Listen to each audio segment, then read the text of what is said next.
नमस्कार, कंज्यूमर अड्डा में आपका स्वागत है। आपके साथ मैं हूं विपिन भट्ट और आज बात कर रहे हैं सीबीएसई सब्जेक्ट एक ऑप्शन अनेक। जी हां, बहुत सारे स्टूडेंट्स शायद इस बात को समझ गए होंगे, बहुत सारे पेरेंट्स भी इस बात को समझ गए होंगे, लेकिन जिन्हें ना समझ में आया हो उनके लिए मैं थोड़ा एक्सप्लेन कर देता हूं, क्योंकि आपको अब सीबीएसई 9th और 10th में सब्जेक्ट्स के अंदर भी ऑप्शन देना चाह रहा है। कैसे कि आप या तो किसी पर्टिकुलर सब्जेक्ट की थोड़ी एडवांस पढ़ाई करना चाहते हैं, जैसे आप चाहते हैं कि आगे चल के मेरा यही मेन सब्जेक्ट होगा, तो दूसरे सब्जेक्ट को आप थोड़े बेसिक लेवल पर सीख सकते हैं। तो ऐसे तमाम लोग जो आगे 9th-10th में पहुंचने वाले हैं, ऐसे तमाम लोग जो 9th-10th में हैं, उन सब के काम की बात है, हर बच्चे के काम की बात है, हर पेरेंट्स के काम की बात है और इन जनरल हम सबको भी जानना चाहिए, क्योंकि ये देश की शिक्षा की बात है। तो आइए मैं आपको थोड़ा एक्सप्लेन करता हूँ कि हुआ क्या और ये बातचीत हम क्यों कर रहे हैं और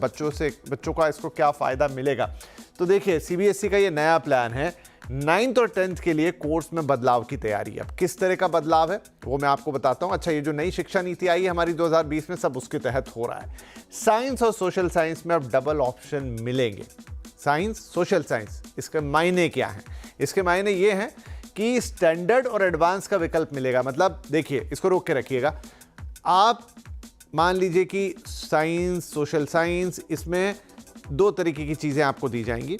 या तो आप ऐसा चुनें कि आपको बहुत ज़्यादा डिटेलिंग में नहीं पढ़ना उस सब्जेक्ट को, आप चाहते हैं कि मेरे मेन सब्जेक्ट तो साइंस है, फिजिक्स है, मैथ्स है, तो वहाँ पर मुझे सोशल साइंस को बस एक सरफेस पे टच करना है या जितना जानना है उतना ही, तो मैं उसका बेसिक लेवल या स्टैंडर्ड लेवल ले सकता हूँ। या फिर मुझे लगता है कि भाई मुझे तो आगे सोशल साइंस या ह्यूमैनिटीज़ ही लेनी है, तो मैं उसका एडवांस वर्जन ले सकता हूँ। और आगे चलते हैं, आपको और क्लियर हो जाएगा कि कहने का मतलब क्या है। सीबीएसई की करिकुलम कमेटी ने इस पर फैसला ले लिया है, ये मैं आपको बता देता हूँ, और अभी गवर्निंग बॉडी से इसको मंजूरी बाकी है, लेकिन माना यह जा रहा है कि शायद ये बहुत जल्दी हो जाएगी और एकेडमिक ईयर 2026-27 से ये लागू भी हो सकता है, नहीं ज़्यादा वक्त नहीं है, और कोर्स समान होगा। देखिए, अब इसको समझिए क्या तरीके हो सकते हैं। मैं कैसे आपको ऑफर करूंगा कि आप किसी सब्जेक्ट का या तो एडवांस वर्जन लीजिए या रेगुलर वर्जन लीजिए या सिंपल वर्जन लीजिए। अब उसमें यह है कि मैं आपका कोर्स ही बदल दूं, अलग अलग किताबें रख दूं और आप कहूं कि भाई आप सिंपल वाला लेना चाहते हैं या बेसिक वाला लेना चाहते हैं तो ये लीजिए, एडवांस के लिए ये किताब हो गई। तो अभी ये फैसला नहीं किया गया है कि कोर्स कैसा रहेगा। ठीक है, आगे मैं अब आपको बताऊंगा, क्योंकि ऑलरेडी मैथ्स में इस तरह का ऑप्शन है, वहां क्या होता है तो आप ये बात पूरी तरह से समझ जाएंगे। तो इस पे फैसला बाकी है। अब देखिए इस समय क्या है। इस समय 10th में, ये हम बात कर रहे थे 9th और 10th दोनों क्लासों में ऑप्शन आएंगे, लेकिन अभी ये ऑप्शन सिर्फ 10th में है जो कि मौजूद है, वो है मैथमेटिक्स के अंदर। अभी आपको स्टैंडर्ड और बेसिक लेवल का ऑप्शन मिलता है। अगर आपको लगता है कि आगे चल के आपको मैथ्स ही लेना है तो आप स्टैंडर्ड ले लीजिए, जहां आपको डिटेल लेवल पे मैथ्स होगी, या आपको लगता है मुझे दूसरे सब्जेक्ट लेने हैं आगे चल के, तो आपको बेसिक मैथ्स भी ले सकते हैं। उसमें क्या होता है, फिलहाल के लिए स्टैंडर्ड और बेसिक में सिलेबस एक ही रखा गया है, यानी कि सब अंदर क्या क्या पढ़ाया जाएगा वो सब एक है, इनफैक्ट किताब भी एक है। लेकिन डिस्टिंक्शन कहाँ होती है? डिस्टिंक्शन होती है दोनों लेवल पर पेपर अलग अलग आता है, यानी कि जो कठिनाई का लेवल है, जो प्रॉब्लम सॉल्विंग का लेवल है, वो दोनों में अलग अलग आता है। क्वेश्चन के टाइप्स बदल जाते हैं, लेवल बदल जाता है, उनका कितने कठिन है कितने सरल हैं वो चीज़ें, सवालों की कठिनाई का लेवल अलग होता है। एकेडमिक ईयर 2019-20 में ये शुरुआत हुई थी, तो आई थिंक अब आप समझ गए हैं कि जो मैथ्स के साथ हुआ वही साइंस और सोशल साइंस के साथ होने जा रहा है। यानी अब सही मायनों में आपके पास ऑप्शन होंगे कि भाई आगे चल के मुझे कौन सा सब्जेक्ट लेना है और उस लिहाज से मैं किस सब्जेक्ट को ज़्यादा स्ट्रेस दूं, उसके एडवांस फॉर्मेट को पढ़ूं, और किस पर कम स्ट्रेस देना है तो उसके बेसिक लेवल की चीज़ों को भी पढ़ लूं।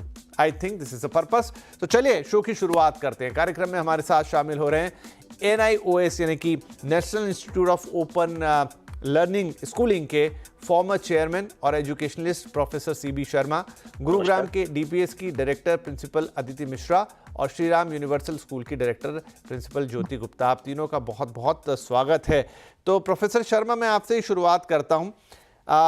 मोटे तौर पे तो हमें पता है कि भाई बच्चों पे बोझ कम करने की बात है, थोड़ा सा उनको कोचिंग्स वगैरह से बचाने का पर्पस है, लेकिन फिर भी इसका क्या फ़ायदा है इस तरह के सिस्टम का बच्चों को, जहां आप उन्हें विद इन द कोर्स 9-10 जहां पर आपको सारी चीजें पढ़नी होती हैं, उसमें भी आप उनको ऑप्शन दे रहे हैं कि भाई एक चीज तो आप थोड़ी एडवांस लेवल पे पढ़िए और दूसरी चीज को आप ठीक है एक फौरी तौर पे या एक बेसिक लेवल पे भी पढ़ेंगे तो चलेगा। देखिए, ये कोई नई बात नहीं है। अगर आप उन लोगों से पूछें जो आज से 20 से 30 साल पहले, 40 साल पहले विद्यालयों में पढ़े थे, तो एक एलिमेंट्री और एक एडवांस्ड हुआ करता था कोर्स। जैसे मैं ही पढ़ के निकला हूँ, एलिमेंट्री मैथमेटिक्स और एडवांस मैथमेटिक्स। ये इसलिए था कि कुछ बच्चे ऐसे होते हैं जो पूरी तरह उस विषय को नहीं पढ़ सकते हैं, नहीं आत्मसात कर सकते हैं, तो एटलीस्ट थोड़ा ज्ञान होना चाहिए और उससे वो खुश हैं। तो एलिमेंट्री मैथमेटिक्स ले लिया एक पेपर, एडवांस नहीं लिया, कोई और पेपर ले लिए। तो जो गणित का ज्ञान है समाज में, उसको बचाए रखने के लिए और उसको एक हवा नहीं बनाने के लिए, ऐसा कई जगहों में, कई देशों में है, अपने देश में भी था। बीच में हट गया, पता नहीं किन कारणों से, तो उसको वापस किया जा रहा है। और ऐसा सभी विषयों में हो सकता है, पहली बात। दूसरा, जो जब हम बना रहे थे राष्ट्रीय शिक्षा नीति, तो हमारे ध्यान में जो बात थी कि बच्चे कुछ विषय जानना तो चाहते हैं, लेकिन उसमें पारंगत नहीं होना चाहते हैं, तो उनको वो पढ़ने का मौका लगे। और मल्टीडिसिप्लिनरी जो हम लोग लाए हैं, ट्रांसडिसिप्लिनरी जो लाए हैं, वो इसी कारण से कि कोई बच्चा मान लीजिए कि एग्रीकल्चर में थोड़ा शौक रखता है या म्यूजिक में रखता है, तो थोड़ा म्यूजिक भी पढ़ लिया, थोड़ा मैथ्स भी पढ़ लिया, एग्रीकल्चर भी पढ़ लिया, और इन विषयों के साथ जब आगे बढ़ता है, तब वो तय कर सकता है कि कौन से विषय सीखेगा। एक ही बार जब हम एडवांस देते हैं, तो वो बच्चा नहीं उसको कोप कर पाता है और छोड़ देता है, थक जाता है, कुछ और कर लेता है। तो ये बड़ा ही सोचा समझा एक विषय है। लेकिन जो मेरा प्रश्न होगा कि देखिए, ये काम एनसीईआरटी का है, सीबीएसई का नहीं है। हमें इंस्टीट्यूशंस के रोल को समझना चाहिए और उजागर भी करना चाहिए। Central board for secondary education या national institute of open schooling examining body है, असेसिंग बॉडी है, उसको करिकुलम तय करने का की दक्षता नहीं है। It's not a competent body to decide on curriculum and programme of studies. ये काम एनसीईआरटी को करना चाहिए। मुझे लगता है कि 2020 में हम राष्ट्रीय शिक्षा नीति लेके आए थे, 4 साल से ज्यादा, 4.5 साल हो चुका है, काफी धीरे चल रहे हैं, बहुत तेजी से चलना चाहिए था इस विषय में, और हमको अभी तक ले आना चाहिए था। हर विषय में हमने कहा है कि एक एडवांस होगा, एक बेसिक होगा।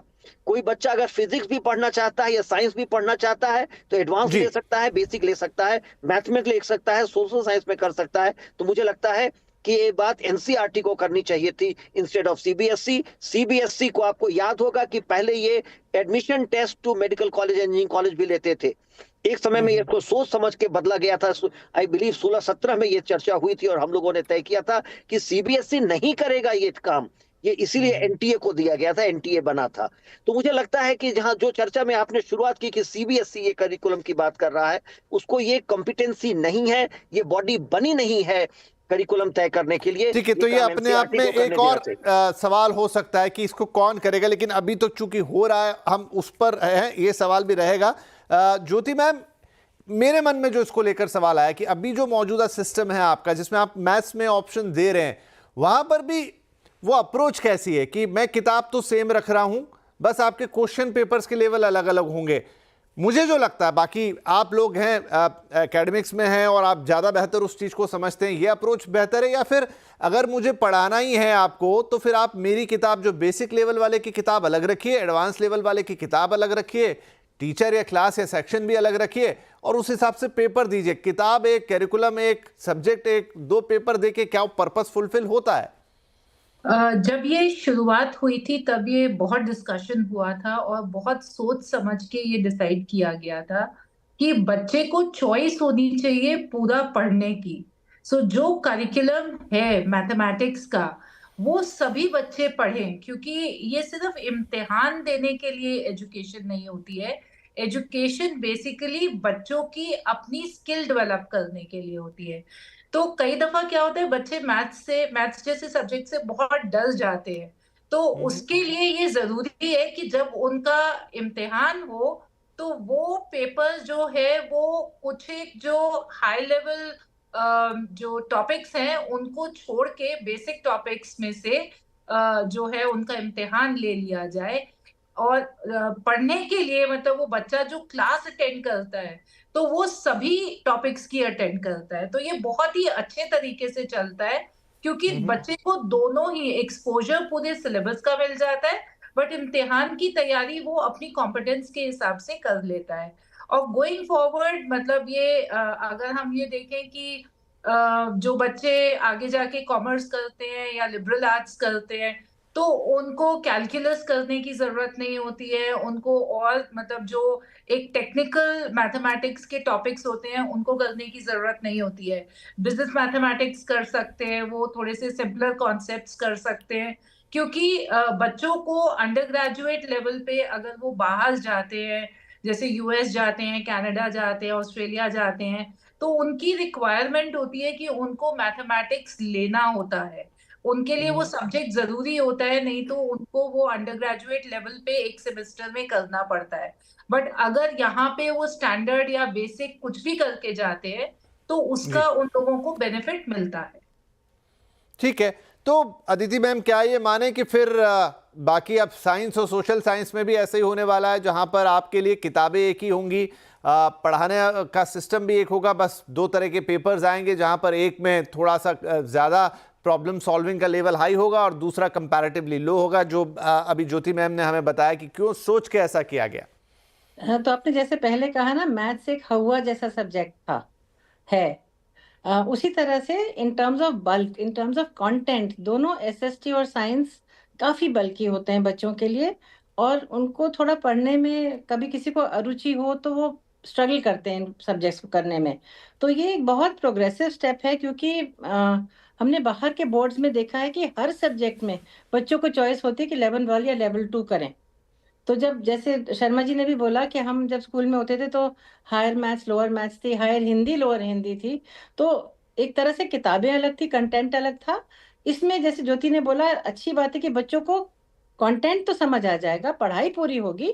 अब उनका चॉइस है कि अगर वो एग्जाम से घबराते हैं और उनको उस वक्त कुछ टेंशन या एंजाइटी होती है, तो दो तरह के पेपर बनेंगे।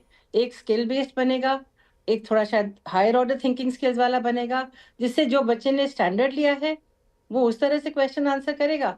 और जो बच्चा थोड़ा सा, अगर इस वक्त सब्जेक्ट पूरा पढ़ा है उसने, लेकिन उसको अपना कॉन्फिडेंस नहीं है कंटेंट पूरा डील करने की, तो वो बेसिक वाला लेवल कर सकता है। तो कोई बच्चा पिछड़ा ना रह जाए। I think this is a step forward, कि कोई बच्चा अपने आप में वो हीन भावना ना लाए कि मैं साइंस नहीं कर सकता, या एसएसटी बहुत बल्कि है, या मैथ्स तो मैं छोड़ ही दूं तो बहुत अच्छा है। तो सब्जेक्ट सारे करें, बट अपना लेवल चूज कर ले कि हम कौन से वाले असेसमेंट को चूज करेंगे, पढ़ाई वही होगी। शर्मा जी, एक बात मुझे बताइए कि अब जब ये हमारी नई शिक्षा नीति का हिस्सा और क्लियर है कि हमें इसे इम्प्लीमेंट करना है, तो इसे धीमे धीमे, क्योंकि पहले आपने मैथ्स किया 2019-20 में ही आ गया था, अब आप 26-27 में जाके बाकी सब्जेक्ट के लिए कर रहे हैं, क्योंकि आपको नई किताबें नहीं छापनी, आपको सिर्फ दो तरह के पेपर बनाने हैं, तो ये भी क्या उसके साथ नहीं हो सकता था? नहीं हो तो सकता था, मुझे लगता है। देखिए, सबसे पहले जो तय करना पड़ेगा कि आपकी पाठ्य पुस्तक क्या होगी, क्या पढ़ाएंगे आप। अपनी किताबें बदली थी, जो कि आपको दोबारा बदलना है, नई किताबें बनानी है। तो मुझे लगता है कि कहीं ना कहीं एनसीईआरटी धीरे पड़ रही है और अपने असाइनमेंट में खड़े नहीं उतर रही है। अनफॉर्चुनेटली मुझे ये कहना पड़ेगा। 4 साढ़े 4 साल हो गए आपके राष्ट्रीय शिक्षा नीति आयोग भी 29 जुलाई 2020 को आया था। तो सभी किताबें, सभी कक्षाओं की किताबें आ जानी चाहिए थी। और ये जो एडवांस्ड और बेसिक की बात कर रहे हैं, ये भारतीय ज्ञान परंपरा पर आधारित होना है। जो प्रधानमंत्री जी भी ने कहा था कि ये राष्ट्रीय शिक्षा नीति इंडिया को भारत बनाने की नीति है। तो मैं उन्हीं को कोट कर रहा हूं। तो भारत बनेगा कैसे जब तक आप उसमें भारतीय ज्ञान नहीं लाएंगे। मुझे लगता है कि कहीं ना कहीं इसमें हम पिछड़ रहे हैं कि भारतीय कंटेंट लाने के चक्कर में हम इतना देर कर रहे हैं कि मुझे लगता है कि राष्ट्रीय शिक्षा नीति का पूरा मर्म ही खत्म हो जाएगा। देखिए, एक नीति का जीवन ही 20 साल होता है। हमने 5 साल लगाया था नीति बनाने में, और 4.5 साल में अभी आपकी 2 क्लास की किताब, 3 चौथी क्लास 4 क्लासेस की आई हैं, और अभी कितने क्लासेस बाकी हैं। तो मुझे लगता है बिल्कुल आपकी जो चिंता है वो जायज है कि किताबें तो अभी तक आ जानी चाहिए थी, सभी कक्षाओं की आ जानी चाहिए थी। हम करोड़ों देश में टीचर्स हैं, इतने अच्छे प्रिंसिपल्स हैं, इतने अच्छे स्कूल हैं, हम इनको साथ ले सकते थे कि ये हमारी किताबें बना दें। पता नहीं क्यों लेट हो रहा है, मुझे नहीं समझ में आ रहा है। हाँ, क्योंकि अभी मैंने भी जो आप कह रहे हैं, अभी तो सिर्फ कक्षा 4 तक ही किताबें रिवाइज हो पाई और अभी तो 2/3 से ज्यादा काम बाकी है। और अगर ये दो लेट तिहाई होता है नहीं, तो आपके 80% से ज्यादा काम बाकी है, क्योंकि जब जी आप जी। ऊपर के क्लासेस में आएंगे तो आपको बहुत सारे विषय जोड़ने हैं। और चूंकि आपने कहा है, राष्ट्रीय शिक्षा नीति ने कहा है कि हम मल्टी डिसिप्लिनरी ट्रांस डिसिप्लिनरी करेंगे, तो आप केवल उन्हीं विषयों तक नहीं रुकेंगे जो अभी तक पढ़ाया गया है। आपको एग्रीकल्चर लाना होगा, डांस लाना होगा, म्यूजिक लाना होगा, बहुत सारे और सब्जेक्ट जो हम चाहते हैं राष्ट्रीय शिक्षा नीति के माध्यम से लाना, वो लाना पड़ेगा। तो उसका कार्यक्रम कब बनेगा, उसका पाठ्य पुस्तक कब बनेगी? तो मुझे लगता है कि बहुत धीरे है।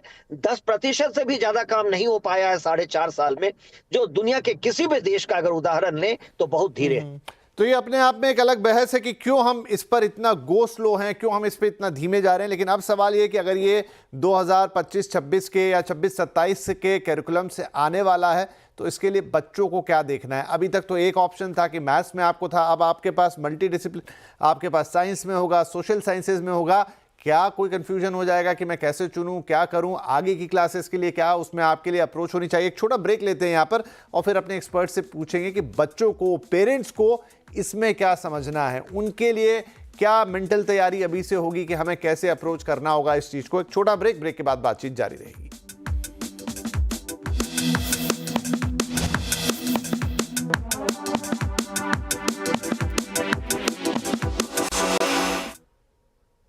Welcome back. आज हम बात कर रहे हैं कि सीबीएसई में सब्जेक्ट तो एक लेकिन ऑप्शन अनेक। अभी तक मैथमेटिक्स के अंदर क्लास 10th में सीबीएसई में स्टैंडर्ड और बेसिक 2 ऑप्शन मिलते थे। आप आगे चलते हुए अपनी पढ़ाई को कैसे देख रहे हैं कि आपको मैथ्स लेना है तो आप स्टैंडर्ड ऑप्शन लेते थे, और अगर आपको मैथमेटिक्स की जगह कुछ और लेना है तो आप बेसिक ऑप्शन लेते थे, जहां पर आपको फायदा ये मिलता था कि आपके लिए क्वेश्चन पेपर का जो डिफिकल्टी लेवल है वो कम या ज्यादा रहता था। लेकिन अब तैयारी है कि इसके लिए अन्य जो सब्जेक्ट हैं जैसे साइंस हो गया, सोशल साइंसेज हो गए, वहां भी इस तरह का विकल्प दिया जाए जहां पर आपको एडवांस या स्टैंडर्ड लेवल पर चुनने का मौका मिले, और अकॉर्डिंगली आपको शायद पेपर्स भी वैसे मिलेंगे, डिफिकल्टी के लेवल डिफरेंट होंगे। इसका क्या फायदा है वो हमने बातचीत की, देरी हो रही है कुछ चीज़ों को लेकर, वो एक अलग बात है। लेकिन ज्योति मैम, अब बच्चों को जब हर लगभग ये 3 आपके बड़े सब्जेक्ट हैं, साइंस, मैथ्स और सोशल साइंसेज, जब तीनों में ऑप्शन आ जाएंगे तो क्या, किस तरीके से अप्रोच रखनी चाहिए, किसको क्या लेना चाहिए? आजकल अगर हम देखें हायर एजुकेशन को, तो हायर एजुकेशन में भी बहुत सारे ऑप्शंस ऐसे आने लग गए हैं जो कि साइलोज में नहीं है, उनमें बाउंड्रीज नहीं है, तो वो भी थिन होती चली जा रही हैं। जैसे अगर कोई इंजीनियर है तो उसको एंटरप्रेन्योरशिप या बिजनेस जरूर आना चाहिए, उसके बारे में पढ़ाई उसको जरूर कर लेनी चाहिए। इसी तरीके से पहले कहते थे कंप्यूटर साइंस और मैथमेटिक्स और बायोलॉजी इकट्ठे नहीं लेनी चाहिए, बट अभी हमने देखा कोविड टाइम में कॉम्प्यूटेशनल बायोलॉजी कितने अच्छे से ऊपर आया है, या बायो इन्फॉर्मेटिक्स कितने अच्छे से आया है, या हॉस्पिटल मैनेजमेंट कितने अच्छे से आया है। तो आजकल अब वो बात नहीं रह गई कि आप प्योर साइंसेस लेके या तो डॉक्टर बनेंगे या इंजीनियर बनेंगे। आपको अगर पायलट बनना है, आप साथ साथ बिजनेस भी कर सकते हैं, आप साथ साथ एंटरप्रेन्योरशिप भी कर सकते हैं।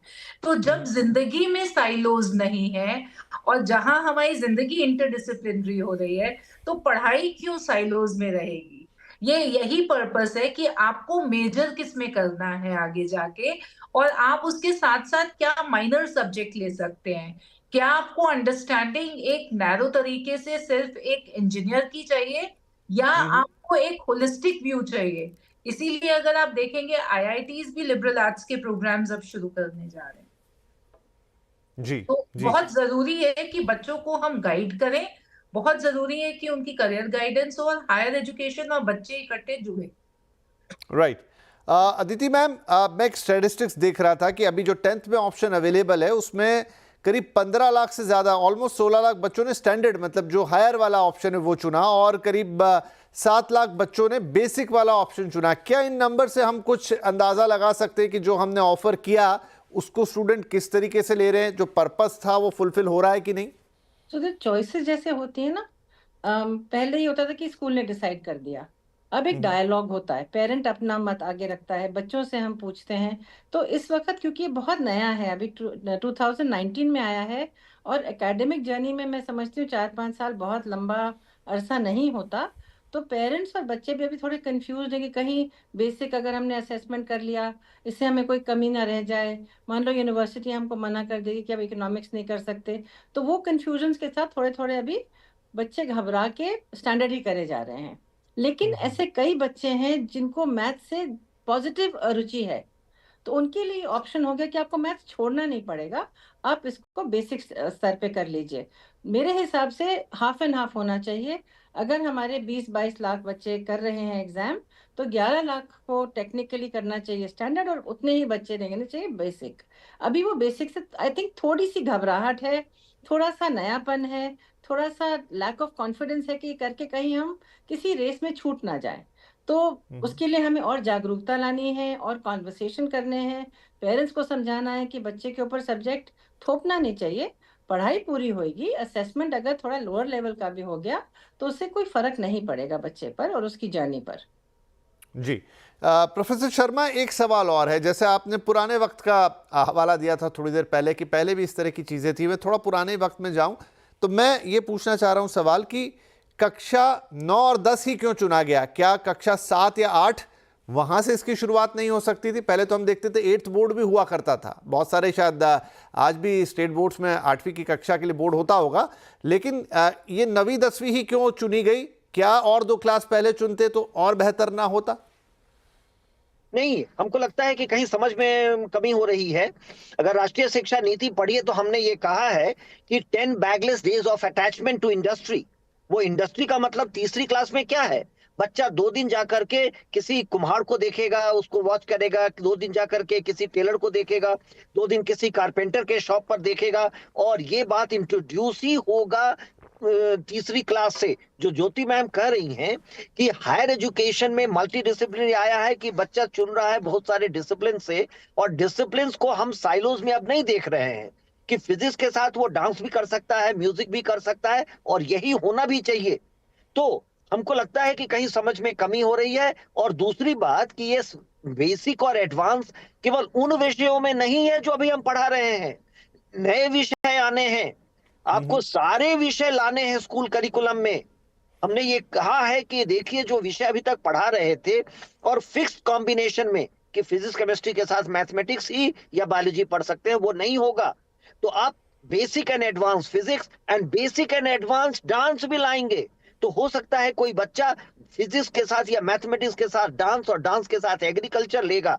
तो आप केवल ये मत देखिए कि 9वीं 10वीं में ही क्यों आया है। आपको वो प्लान करना है कि फाउंडेशन स्टेज से जो 3 से 8 साल के बच्चे हैं, उनको हम नए डिसिप्लिन से कैसे इंट्रोड्यूस करेंगे, ताकि जाकर के वो तीसरी क्लास में जब जाके एक कारपेंटर को वॉच करता है तो कहेगा कि मैं तो कारपेंट्री करूंगा अपने लाइफ में, मैं पॉटरी करूंगा, मैं ड्रेस डिजाइनिंग करूंगा, मैं फैब्रिक डिजाइन करूंगा। तो हमको लगता है कि ये बिल्कुल मर्म नहीं है, ये बिल्कुल विजन नहीं है नेशनल एजुकेशन पॉलिसी का कि उन्हीं सब्जेक्ट्स में केवल हम बेसिक और एडवांस करें जो ऑलरेडी पढ़ाए जा रहे हैं। नए विषयों को चुनिए, उनके बारे में बनाइए, उनको भी इंट्रोड्यूस करिए, और वो आपका फाउंडेशन स्टेज से ही होगा। तो बिल्कुल, फिर ऐसे में ज्योति मैम, जो अभी शर्मा जी एक चिंता व्यक्त कर रहे थे कि ऑलरेडी 4.5 साल तो बीत गए इसको, तो अगर ये सारी चीजें हैं उस पॉलिसी में, क्योंकि बहुत डिटेल पॉलिसी है, इंप्लीमेंटेशन में वाकई ऐसा लग रहा है कि थोड़ा पीछे, और फुल पॉलिसी इंप्लीमेंट होते होते तो कई जनरेशंस निकल जाएंगी। जनरेशंस तो नहीं निकलेंगी, हाँ हम लेट जरूर हैं। सर बिल्कुल ठीक कह रहे हैं कि ये टाइमलाइंस बनी थी जब NEP 2020 आया था, उसके बाद NCF SE NCF FS सभी आ गए हैं। अभी national curriculum framework for teachers अभी बाकी है, फॉर एडल्ट्स आल्सो बाकी है। तो हम लोग पीछे चल रहे हैं, हम लोग वो टाइमलाइंस को एडयर नहीं कर पा रहे हैं। और हमारे यहाँ स्कूल्स में जहाँ इम्प्लीमेंटेशन है वहाँ कंफ्यूजन बहुत है। सडनली कुछ आ जाता है और उसको हमें चेंज करना पड़ता है। जैसे हम लोग इंतजार कर रहे थे NCERT की किताबों की, इस बारी तो सारी किताबें नहीं आ पाई, जुलाई तक ही किताबें आ पाई, तो एक पूरा सेमेस्टर बीत गया बच्चों का बिना किताबों के। तो प्लानिंग पे स्कूल्स चलते हैं, ऑलमोस्ट 6 महीने पहले प्लानिंग शुरू हो जाती है। 5 ईयर प्लान बनते हैं, 2 इयर्स प्लान बनते हैं, 3 इयर्स प्लान बनते हैं। तो हम लोग लेट चल रहे हैं। मैं आशा करती हूँ कि पूरा बहुत टाइम तो नहीं लगेगा, जनरेशन तो नहीं लगेगी, बट हाँ, जनरेशन काम होगा और जी, हमारे जी। पास आएगा, क्योंकि बहुत एक्साइटिंग है।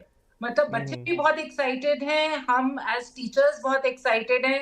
मैं तो बहुत खुश हूँ कि ये ट्रांजिशन मैं देख रही हूँ, और जो कि एक एजुकेशन वर्ल्ड ओवर होती थी, अगर हम देखें तो आज की तारीख में नई शिक्षा नीति जो हमारी आई है, वो शायद एक जी। बहुत ही बढ़िया विजन है। नहीं, नहीं, वर्ल्ड इसमें कोई शक की बात नहीं। क्योंकि मेरा समय समाप्त हो रहा है, इसलिए मैं आपको रोक रहा हूँ। जनरेशन से मेरा मतलब यहाँ कई बैचेस था, ना कि उस लिहाज से पीढ़ियाँ। लेकिन हाँ, हम उसे जितना जल्दी दे पाएँ, क्योंकि 4 साढ़े 4 साल का वक्त ऑलरेडी निकल गया। लेकिन हाँ, एक बड़ा ट्रांसफॉर्मेशन है, कई दशकों के बाद का ट्रांसफॉर्मेशन है। शायद थोड़ा उसमें वक्त लग रहा है, लेकिन अगर वो अच्छे के लिए है तो फिर बहुत ही अच्छी बात है। बाकी अभी स्टूडेंट्स के लिए यही खबर कि अब आपको मैथ्स के साथ साथ 9th-10th में साइंस और सोशल साइंस में भी ऑप्शंस मिलेंगे कि आप उसको थोड़ा डिटेल में जाना चाहते हैं या उसको बेसिक लेवल पर पढ़ना चाहते हैं, और वो आपके क्वेश्चन पेपर में रिफ्लेक्ट होगा। पढ़ने का मौका आपको पूरा मिलेगा, तो इसकी तैयारी ज़रूर रखिएगा अपने मन में, अपने हिसाब से, क्योंकि बहुत सारे बच्चे या तो इन क्लासेस में हैं या पहुंचने वाले हैं। उनके लिए काफ़ी काम की खबर है, क्योंकि आप पहले से समझेंगे तो ज़्यादा बेहतर सिलेक्शन और चॉइसेस बना पाएंगे। बहुत शुक्रिया आप तीनों ही मेहमानों का। बाकी ये शिक्षा नीति एक बहुत लंबी बातचीत है, फिर किसी दिन बैठेंगे, इसके कुछ और पहलुओं पर चर्चा ज़रूर होगी। लेकिन फिलहाल आज के लिए आप सभी का धन्यवाद। नमस्कार।